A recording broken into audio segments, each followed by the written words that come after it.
Minnesota Fighting Vikings announced their team captains last week before the debacle in Cincinnati, and we missed it content-wise because there's a lot of life things going on for us over the weekend. But now we wanted to talk about the Ocho captains for your purple this season. And I know, team captain, NFL, kind of ceremonial. All leaders don't have to wear the C. Not everyone who wears the captain C on their chest is a real leader, but yeah, it's kind of fun. It's ceremonial. There you go. Plus, the Vikings do have to replace Riley Reif and Kyle Rudolph for multi-year team captains who were lost in the offseason. So let's go. Production value. Yeah, Anthony Barr up at the top. He's the longest tenured team captain. Been wearing the C since 2018, his fourth season as the captain of the Vikings. Hopefully he'll be back. Was a game time decision or pretty close against Cincinnati. The Vikings defense certainly missed number 55. Dalvin Cook, year 2. Last year was the first time captain, but his leadership on that offense is very apparent. And I love Dalvin Cook, man. Like he's quiet, he's understated, but he's a dude who's going to lead by example, lead by work ethic, and gotta love 33. Kirk Cousins, his 4th year as team captain, was the captain coming into 2018 after he signed that free agent deal. It's weird that's been 4 years. It's kind of crazy. Time flies, right?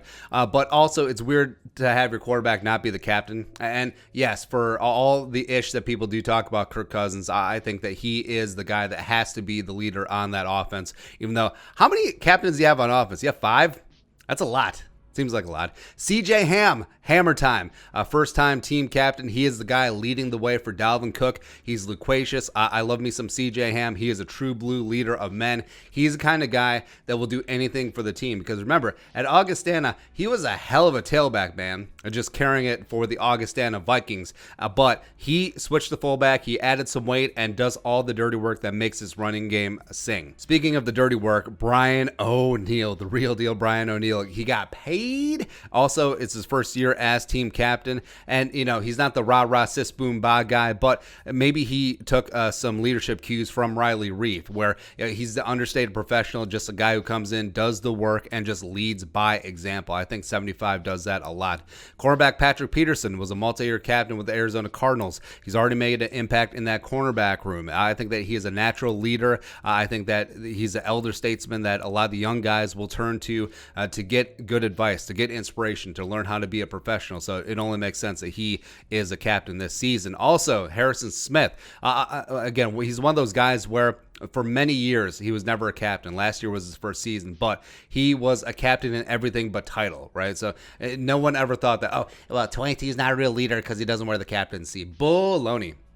Adam Thielen is another guy like that too, where he's been a leader for a number of seasons. Just because he didn't have that C on his chest doesn't mean a damn thing. But with Kyle Rudolph gone, you do need another guy out there leading in terms of being a captain amongst the pass catchers, and Adam Thielen is that dude. A little bit surprising, but of course, who are you going to take off this list? Because I agree with every single one of these guys. 8 is a lot. Right, so who are you going to add? Who are you going to take off? But Eric Kendricks not wearing the captaincy. A lot of people make a big deal about that, but Eric Kendricks is definitely one of those guys who just does all of the work. And yeah, it is weird to have such a great off-ball middle linebacker not be your team captain, but he is a true leader out there, and he just doesn't wear a letter. Like, who really cares? Also, Michael Pierce, I thought could be a captain this year, even though it's his first season with the team on the field.